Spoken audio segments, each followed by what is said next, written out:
మరో బ్రేకింగ్ చూస్తున్నాం. తెలంగాణలో ప్రభుత్వం ఉన్నట్టా లేనట్టా అని BRS working president KTR X వేదికగా ప్రశ్నించారు.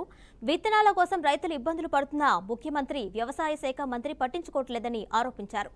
ఎన్నికల ప్రచారంలో తిరగడం తప్ప ఎన్ని ఎకరాలకు విత్తనాలు అవసరమో లెక్కలేదా అని నిలదీశారు. నిన్న ధాన్యం అమ్ముకుందామంటే కొనేవాళ్లే లేరు, నేడు విత్తనాలు కొందామంటే అమ్మేవాళ్లే లేరు అని ఎద్దేవా చేశారు. పాలన పూర్తిగా పడకేస్తుందని చెప్పడానికి ఇంతకన్నా నిదర్శనం ఏం కావాలని కేటీఆర్ తన పోస్టులో విమర్శించారు.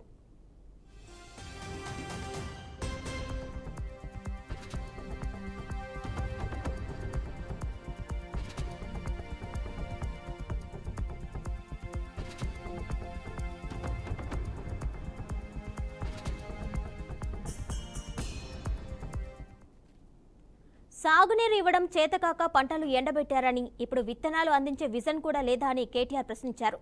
తెల్లవారుజామున 4 గంటలకు లైన్లో నిలబడితే సాయంత్రం 4 గంటల వరకు విత్తనాలు ఇవ్వలేరా? దేశం కడుపు నింపే స్థాయికి ఎదిగిన తెలంగాణ అన్నదాతకే తిండి తిప్పలు లేకుండా చేస్తారా? బీఆర్ఎస్ పాలనలో వ్యవసాయం పండగలా సాగిందని, కాంగ్రెస్ అధికారంలోకి వచ్చిన 6 నెలల్లోనే ఆగమైందని కేటీఆర్ మండిపడ్డారు.